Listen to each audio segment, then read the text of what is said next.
that should be the case, but in the here and now, we put forth a proposal. The Senate, the House Republicans voted against keeping government open, which we need to do by September 30th, and voted against honoring the full faith and credit of the United States of America. It's quite appalling because when Republican presidents were there, we always had bipartisan support for that. We sent that bill over to the Senate. Depending on what happens there, we will keep government open by September 30th, which is our date, and continue the conversation about the debt ceiling. Even any, but not for long, because any discussion even cast doubt. And when that happened before, when the Republicans threatened not to support the full faith and credit, when President Obama was president, even the doubt that they cast lowered our credit rating. It's not good for our country, for our families, and it has an impact on the global economy. So whatever it is, we will have a CR that passes both houses by September 30th. And that is, we're very pleased that in that same legislation, which the Republicans rejected, we had our assistance for the natural disasters affecting some of their own regions, which they voted against.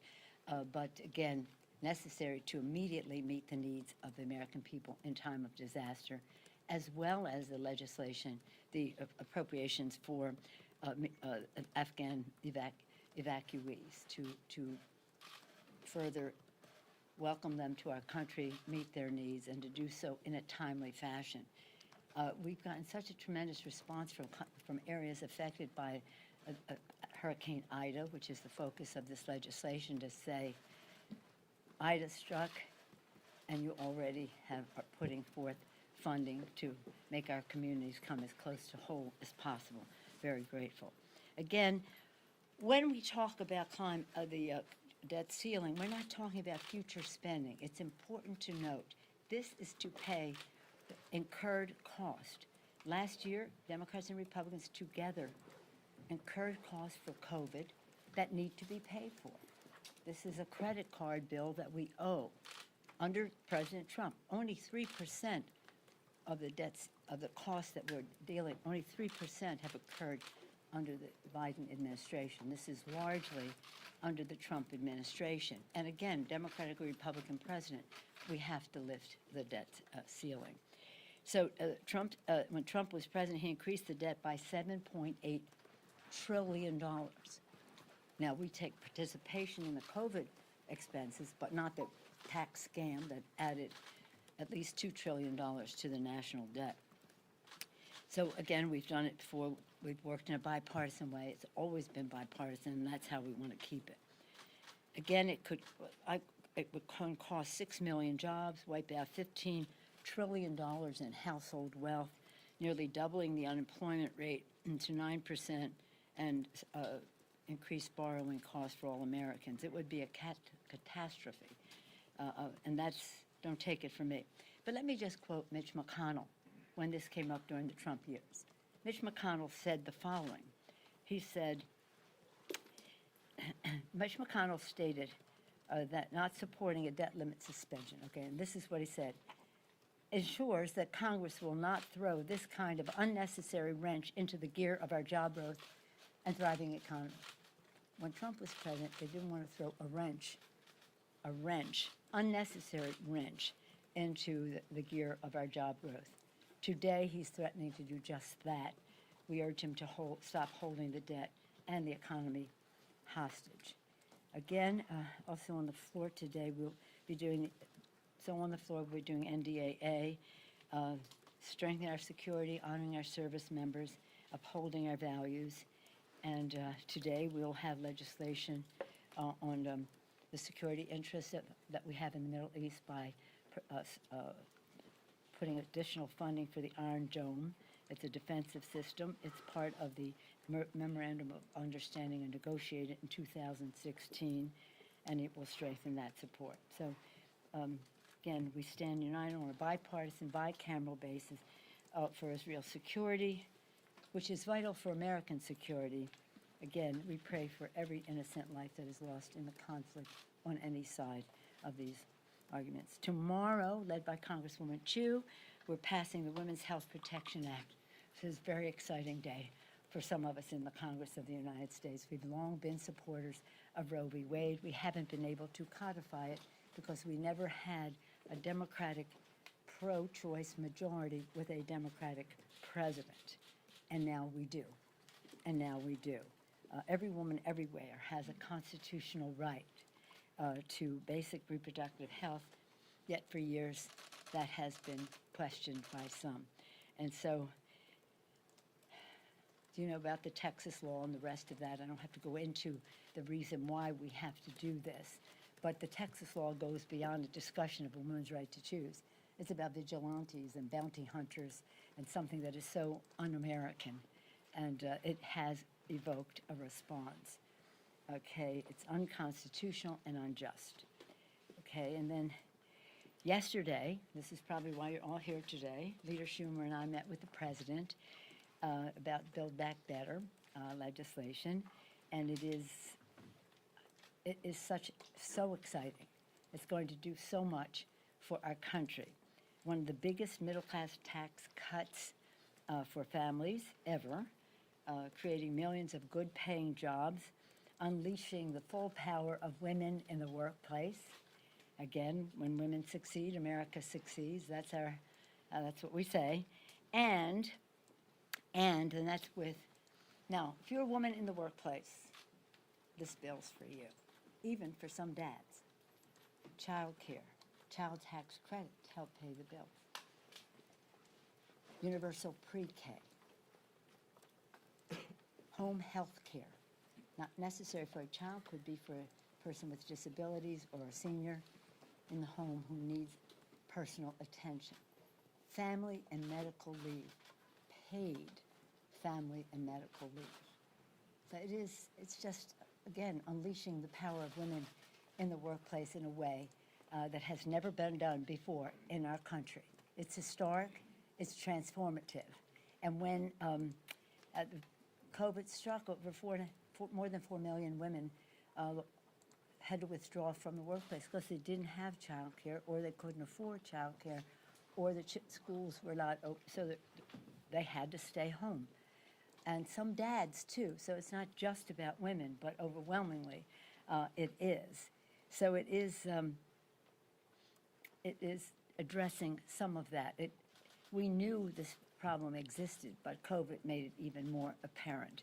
Hence, we will be going down a path that enables women to do what they're doing. Age courageous. You've heard me say it before. It's Latin. Do what you're doing. That they're at work. They can give their full attention without worrying. We always think of our families and our children, but worrying minute by minute as to whether their children are safely cared for. What I'm excited about in the bill that is coming up, too, is what it does for the environment. This is transformational. I use that word about women in the workplace. It's transformational.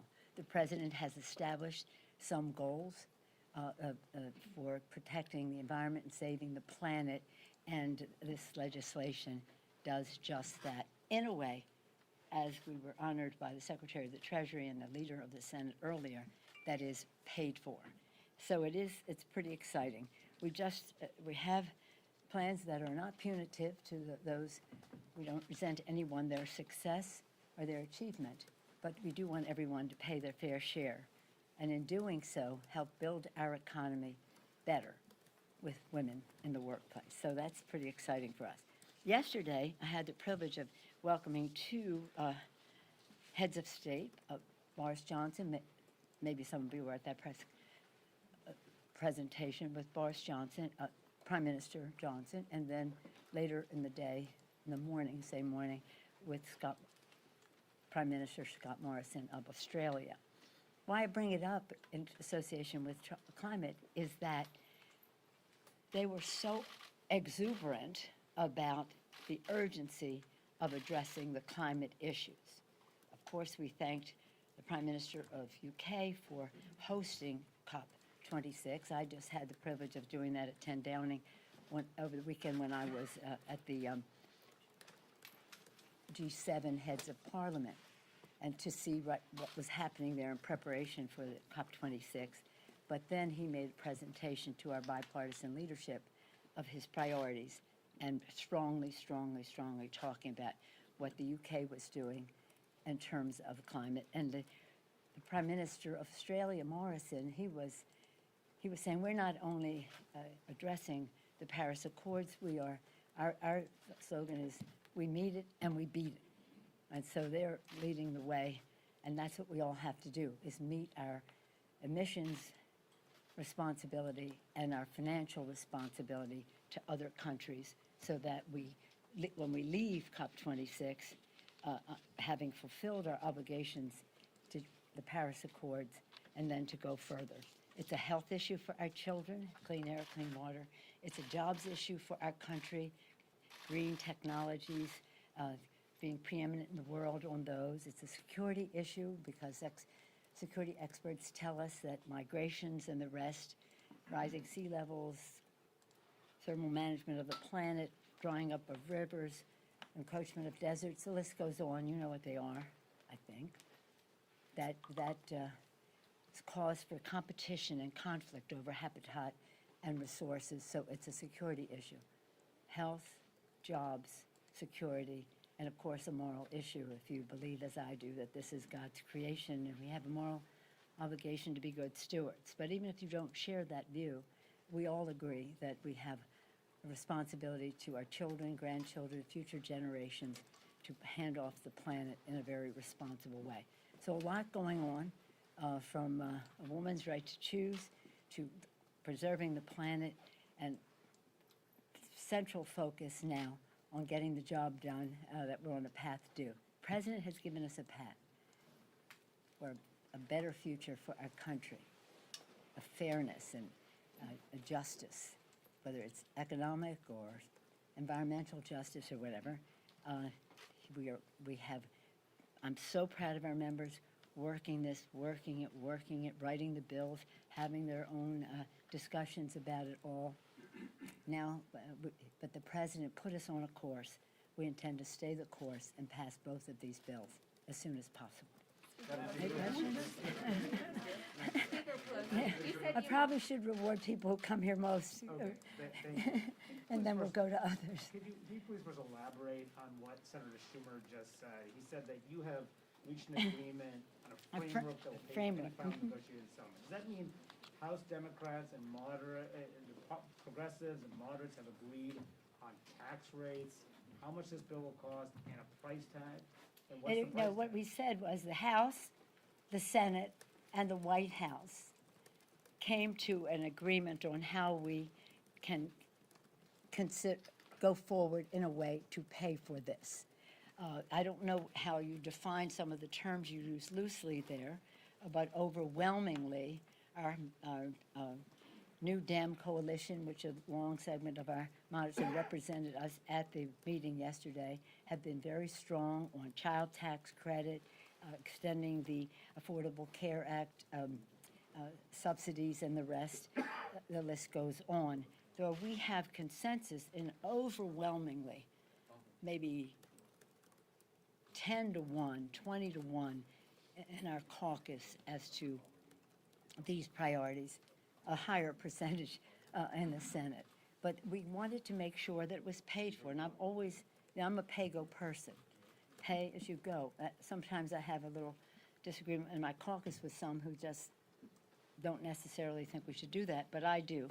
And we came to terms as to a framework of an array of agreements that we have, depending on what the need is. Now, at the same time, we're finalizing on the outlay side, so if we need more, we need less, that will impact the choices we make there. But this was great progress, not in terms of, it's just that it's writing bills, and it takes time, and you have to make decisions, and that's what we did. Have you settled on an overall price tag? Have you settled on an overall No, price no, tag? we didn't talk about that. This is not about price tag. This is about what's in the bill. What's in the bill? For children, what's in the bill? Universal pre-K, child care, child tax credit, family and medical leave for their families, protecting the planet for them. It's about specific legislation. How much does that cost? How do we pay for it? It's about the climate issues, as I ended on that, on the climate issues in terms of using the tax code to stimulate the business aspects of this to meet the emissions goals. And that's part of how we make some decisions in there. Does this use of the tax cut help meet the president's emission goals that we have as a nation? So it's not about a price tag or anything. It's about values, not dollars. And when we come to agreement on what people are for or what they would cut if they want to do less, what would you cut? But our goal is to have a very specific priorities clearly presented with as close as possible results as possible. And I'm very, very proud of the work of our members on that score. Yes, Chad? Thank you for taking the question. You had the Treasury Secretary here. I suspect you have been talking about the debt ceiling. You've expressed concern there. It seems as though every time we get so close to the debt ceiling, we hear all of these horror stories about the foreman of the apocalypse, the locusts, and everything. It is that, yeah. But why would we think that that wouldn't happen this time? I know the position of the Republicans, the public position, but why would we not think that this is going to be different this time? Well, because, again, public sentiment is everything. The Republicans yesterday, they voted to shut down government and not honor the full faith and credit of the United States of America. Shutting down government at the same time is rejecting assistance for their own constituents who were affected by Hurricane Ida. Again, we'll keep government open. We'll have the votes to do that, and then we'll go to the Senate again. But the full faith and credit is a national debate. It's a national debate, and why should it be that we as Democrats always come to the rescue when it's a Republican president? And we're not coming to the rescue of the president. We're coming to the rescue of our economy, of families and the interest they pay on loans and their job security and the rest of that. That's the debate that we have to have. And we must succeed. And so, again, hopefully, with your messaging this on Fox News, you will get a lot of people writing into their people and saying, let's not renege on the national debt. It's about paying. You know, the former president was famous for not paying his bills, and they want to do that again. But we cannot let them do that and jeopardize our economy. Yes, ma'am. But how do you guarantee that there won't be a shutdown, especially if Republicans... Excuse me? How do you guarantee there won't be a shutdown, especially if Republicans end up blocking this bill in its current form? Well, we put this bill together in a very bipartisan way. And then when we added the debt ceiling is when they said, you know, because Rosa DeLauro, our chairwoman, she very respectful. I'm appropriator, so we have a certain culture of bipartisanship or finding solutions there. And it's a very bipartisan bill underneath the debt ceiling. So we don't think it will really be any problem to pass the legislation. Thank you, Madam Speaker. Yeah. With the announcement of this framework, are you confident that you have enough support within your own party to move forward with a vote on Monday? We take it one day at a time. But I'm confident that we will pass both bills. On Monday? Yes, Madam sir. Speaker, just wanted to ask you about the Women's Health Care Protection Act. The Archdiocese of San Francisco and the Archbishop of San Francisco warns that the bill is nothing more than a child sacrifice, and he calls on Catholics to fast and pray to defeat this bill. You're Catholic. Your reaction? Yeah, I'm Catholic. I come from a pro-life family, not active in that regard, different in their view of a woman's right to choose than I am. In my right to choose, I have 5 children in 6 years and 1 week. And I keep saying to people who say things like that, when you have 5 children in 6 days, 6 years and 1 day, we can talk about what business is of any of us to tell anyone else to do. For us, it was a complete and total blessing, which we enjoy every day of our lives. But it's none of our business how other people choose the size and timing of their families. The Archbishop of the city of that area of San Francisco and I have a disagreement about who should decide this. I believe that God has given us a free will to honor our responsibilities. Madam Speaker. Madam Pelosi. Yeah. Speaker Pelosi. Yes, ma'am. Yes, ma'am. Are you saying with this new framework that the bill will not be $3.5 trillion? No, I'm not Also, saying that at all. No. Are you guaranteeing that No. that this bill will be done on Monday in time? But for I'm this not saying that. I'm saying we'll bring our legislation forward as it's ready. We didn't say anything about what the framework was, the price tag. We're talking about the values contained therein. We are for the 3.5 number because that's the number that the president and the Senate sent us. We marked up to that, and now we'll go to the next step. But I think we're in a very good place. I've always been very calm about this because it's like it always happens the same way, all this bluster and this and that and who's there and who's there. But at the end of the day, we will be unified for the American people. And we couldn't be better led than by Joe Biden and his vision for America's working families, so that we have fairness in our economy and justice in our environment as well as in our economy in every other way, and that we open the door for women to succeed in the workplace. So one day at a time. Thank you all very much. Thank you. Madam Speaker, is the prescription drug bill part of this agreement?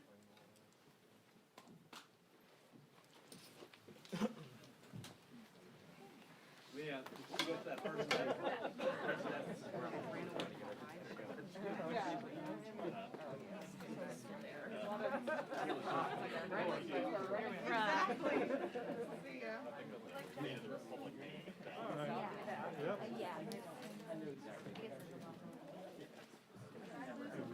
Hi.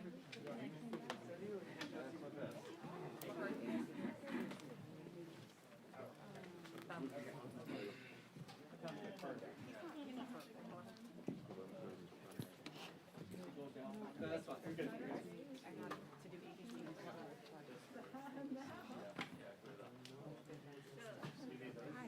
Sorry.